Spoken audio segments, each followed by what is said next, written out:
नमस्कार। 60 के पार जीवन का आधार challenges of old age subject पर लेखक सोमवत्स द्वारा लिखी गई कहानी शीर्षक 60 के पार चमत्कार को मैं पढ़कर सुनाता हूँ। सुनिएगा। Ashok Chand ji star private limited, जो कि एक आईटी कंपनी थी, उसमें मार्केटिंग डायरेक्टर की पदवी से सेवानिवृत्त होकर अपने दिल्ली वाले बंगले की ओर जा रहे हैं। ऐसे अवसर पर अक्सर घर परिवार के लोग, रिश्तेदार, गांव के सगे संबंधी ढोल नगाड़े बजाकर फूलों की माला से स्वागत करते हैं। पर अशोक चंद के साथ ऐसा कुछ नहीं था, क्योंकि अपने 3 भाइयों से संपत्ति में हक मांगकर महाभारत का बिगुल वो पहले ही बजा चुके थे। पुश्तैनी जमीन के छोटे से टुकड़े पर पिछले 15 सालों से कोर्ट में शीत युद्ध भी लड़ रहे थे। गलती किसकी थी, इस बात का फैसला करने में रिश्तेदार भी विफल थे। तो ऐसे हालात में गांव से किसी के आने का सवाल ही नहीं उठता। उनकी धर्मपत्नी श्रीमती रजनी चंद बैंक में एक बड़ी मैनेजर थी और ये समय आर्थिक वर्ष मार्च समाप्ति का था, तो आज उनको भी कार्यालय से छुट्टी नहीं मिल सकी। 80 के दशक में कंप्यूटरीकरण और परिवार नियोजन को अपनाने वाले इक्का दुक्का दंपत्ति की श्रेणी में अशोक चंद और रजनी सबसे आगे थे। तो दोनों ने एक ही संतान से संतुष्टि कर ली थी। रिश्तेदार अक्सर इस बात का ताना भी देते थे कि दोनों को अपनी आज़ादी और सैल सपाटे ज़्यादा पसंद थे, इसलिए दूसरी संतान पैदा नहीं की। मगर हकीकत ये थी कि प्रतिस्पर्धा की इस दौड़ में दूसरे बच्चे की जिम्मेदारी उठाने के लिए दोनों ही तैयार नहीं थे। खैर, संतान के तौर पर कुणाल ही इकलौता बेटा था, जो कि 5 साल पहले नौकरी के सिलसिले में कनाडा चला गया था। वो कहते हैं कि घर के बच्चे अपने बड़ों से ही सीखते हैं। अशोक चंद तो सिर्फ गांव से शहर आए थे, उनका बेटा उनसे 4 कदम आगे देश छोड़कर विदेश ही पहुंच गया था। 80 के दशक में आईटी पूरे उछाल पर थी। Ashok Chand ji IT marketing job से बेहद खुश थे। वो 2-3 महीने ही देश में रहते, वरना उनका अधिकतर समय विदेशी दौरों पर ही गुजरता था। आज रिटायर होकर अकेले अपनी गाड़ी में आते हुए इन्हीं बातों को याद करते हुए कुछ परेशान से हो रहे हैं। जब पति पत्नी दोनों कमाऊ हो तो घर में छोटे बच्चे को कौन संभाले? 30 साल पहले यही सवाल अशोक और रजनी के सामने था। तो दिल्ली में कुणाल के लिए एक आया को रख दिया गया। दोनों दंपत्ति अपने अपने दफ्तरों में व्यस्त रहते और दिन भर आया कुणाल को संभालती। ये सिलसिला करीबन 5 वर्ष तक चला। उसके बाद कुणाल को छात्रावास में भर्ती करवा दिया गया। इस दूरी की वजह से कुणाल का लगाव अपने माता पिता से कम ही था।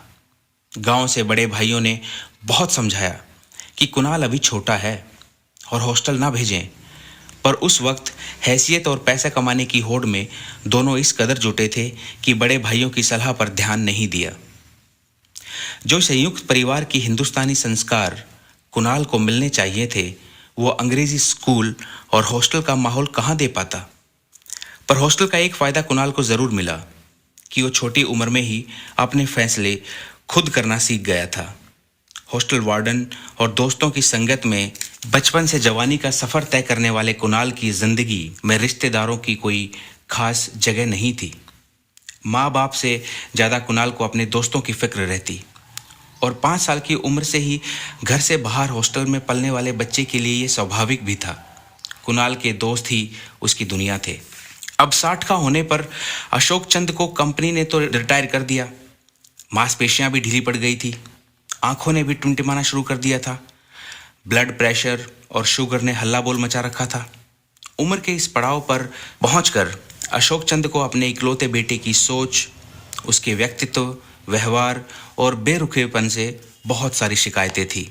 भूतकाल में दूसरी संतान पैदा न करने का जो निर्णय उन्होंने लिया था, उस पर अब दोनों को बड़ा पछतावा था। उन्हें लगता था कि अगर आज उनके पास दूसरी संतान होती तो शायद उनका बुढ़ापा अच्छे से कट पाता। पर अब क्या हो सकता है जब चिड़िया चुग गई खेत। स्वर्ग और नरक सब यही है। अशोक चंद भी अपने माता पिता की सेवा नहीं कर पाया था और अब यही वो अपने साथ होते हुए साफ साफ देख पा रहा था। अशोक चंद सोच रहा था कि काश उसने कुणाल को बचपन में समय दिया होता, उसे संस्कार दिए होते, तो शायद आज वो ऐसा नहीं होता जैसा कि है, बेफिक्रा और निर्मोही। अंग्रेजी स्कूल ने कुणाल को फॉर्मेलिटीज़, औपचारिकता बहुत अच्छे से सिखा दी थी। कुणाल की एमबीए की डिग्री पूरी होते ही कनाडा की अंतर्राष्ट्रीय कंपनी ने उसका चयन किया, जिसकी खबर कुणाल ने फ़ोन पर अशोक चंद जी को दी और माँ बाप से बिना मिले ही जॉब वीज़ा लेकर कनाडा चला गया। इस बात से बेहद गुस्सा थे अशोक चंद जी। जलती हुई आग को घी जैसे और अधिक प्रज्वलित कर देता है, वैसे ही था कुणाल का अगला फ़ोन कॉल, जो उसने कनाडा से ये बताने के लिए किया था कि उसने लीज़ा टायरल नाम की एक कैनेडियन लड़की से प्रेम विवाह कर लिया है और माता पिता का आशीर्वाद वो भारत आकर ले लेगा। ये अशोक चंद और रजनी के लिए बड़ा झटका था। इन बातों को लगभग 5 वर्ष पूरे होने को आए और अब तक कुणाल आशीर्वाद लेने देश नहीं लौटा है। इसी साल की शुरुआत में अशोक चंद व उनकी धर्मपत्नी का गुस्सा खुशी के आंसुओं में बदल गया जब कुणाल ने कनाडा से फ़ोन करके ये बताया कि वो दोनों दादा दादी बन गए हैं। ये खबर सुनते ही अशोक चंद व रजनी अपने नालायक बेटे की गलतियों को भुलाकर कनाडा पहुंच गए, अपने पोते से मिलने और उसे आशीर्वाद देने। रजनी ने पोते का नाम कन्हैया सोच रखा था, पर उसकी ये तमन्ना मन में ही रह गई जब कनाडा पहुंचकर उन्हें पता चला कि लीज़ा का ली और कुणाल का कुण मिलाकर बेटे ने पहले ही पोते का नाम लिकुण रख दिया था। और वैसे भी लीज़ा को हिंदुस्तानी नामों से दिलचस्पी नहीं थी। नई नई दादी बनी रजनी का सपना टूटते देख अशोक चंद जी को बहुत बुरा लगा। उससे अधिक दुख उन्हें अपने बेटे बहू के व्यवहार से हो रहा था, क्योंकि कुणाल और लीज़ा दिन भर बाहर रहते और रात को घर आकर सो जाते। विदेशी बहू से तो कोई उम्मीद थी ही नहीं, पर बेटे से तो माँ बाप उम्मीद बांध ही लेते हैं। पर वो कहावत है, जब बोया पेड़ बबूल का तो फल कहाँ से होवे। खैर, पोते के साथ किसी तरह कनाडा में 1 महीना पूरा कर दोनों हिंदुस्तान लौट आए थे। हवाई जहाज में लौटते वक्त बहू बेटे के अनुचित व्यवहार पर मिट्टी डालते हुए रजनी कहती है, बेचारा अकेला पड़ गया है, विदेश में सारी जिम्मेदारियां उसके कंधों पर है, वरना मेरा कुणाल ऐसा नहीं है। शायद माँ का दिल होता ही ऐसा है, तभी तो हम आरती में कहते हैं, पूत कपूत सुने हैं पर ना माता सुनी कुमाता। इन्हीं बातों को याद करते हुए अशोक चंद अकेला चुपचाप अपने घर पर आ पहुंचा और बिना बत्ती जलाए अंधेरे कमरे में बैठकर रोने लगा। कुछ समय बाद रजनी भी दफ्तर से आ गई। वो पति के मनपसंद सफ़ेद रसगुल्ले और पानी पूरी साथ लाई थी। हालांकि डॉक्टर ने मीठे से परहेज बता रखा था, पर आज का दिन विशेष था, खास था, क्योंकि अशोक चंद जी जो रिटायर जो हुए थे। रजनी ने दरवाजे की घंटी बजाई और अशोक चंद दरवाज़ा खोलते ही छोटे बच्चे की तरह लिपट कर फूंट फूंट कर रोने लगे। रजनी की आंखें भी भर आई। अशोक चंद ने रजनी से पूछा कि आज हमारा कौन है? हमने जिंदगी भर जो कमाया वो किसके लिए? हमारी चिताओं को मुखाग्नि कौन देगा? हमारा पिंडदान कौन करेगा? क्या हमारी आत्माओं को शांति मिलेगी? क्योंकि मुझे लगता है कि जब हमारे मरने की खबर कुणाल को कनाडा में मिलेगी और वो हिंदुस्तान पहुंचेगा, तब तक हमारा अंतिम संस्कार हो चुका होगा। क्या अपने वारिस के हाथों मुखाग्नि ना मिलने पर हमें मुक्ति मिल पाएगी? गांव में सगे भाइयों से जो मुकदमा लड़ रहा हूं, वो किसके लिए? कुणाल को तो अब हिंदुस्तान रास ही नहीं आता, वो तो हमेशा के लिए कनाडा में ही बस जाना चाहता है। अशोक चंद के ये सवाल सुनकर रजनी बर्फ की तरह ठंडी पड़ गई। अपने आंसुओं को पोंछते हुए उसने कुणाल को उसी वक्त कनाडा में फ़ोन मिलाया और कड़क आवाज़ में बोली कि बेटा, मेरी बात कान खोलकर सुन। अगर अपने माँ बाप का मुंह आखिरी बार देखना चाहता है तो कल की फ़्लाइट पकड़कर बहू के साथ सीधा हिंदुस्तान पहुंच जा, बिना कोई सवाल पूछे, वरना बाद में पछताना मत कि माँ ने बताया नहीं था। ये कहकर रजनी ने फोन काट दिया बिना कुणाल का जवाब सुने। अशोक चंद यह सब सुनकर स्तब्ध रह गया और धीरे से उसने रजनी से पूछा कि क्या कुणाल आएगा? रजनी अपने आंसुओं को पोंछते हुए बोली, हाँ, वो जरूर आएगा। ये सुनते ही अशोक चंद की आंखों में एक चमक सी दौड़ आई। दोनों ने पानी पूरी और सफेद रसगुल्ले खाए और सो गए। एक हफ्ते बाद कुणाल, लीजा और लिकुण के साथ हिंदुस्तान पहुंच गया। उनको देख अशोक चंद और रजनी खुशी से झूम उठे, अपने पोते को गले से लगा लिया।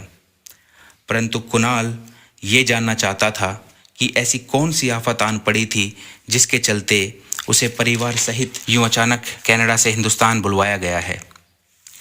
जब कुणाल को कोई खास वजह नहीं मिली तो उसका गुस्सा 7वें आसमान पर पहुंच गया।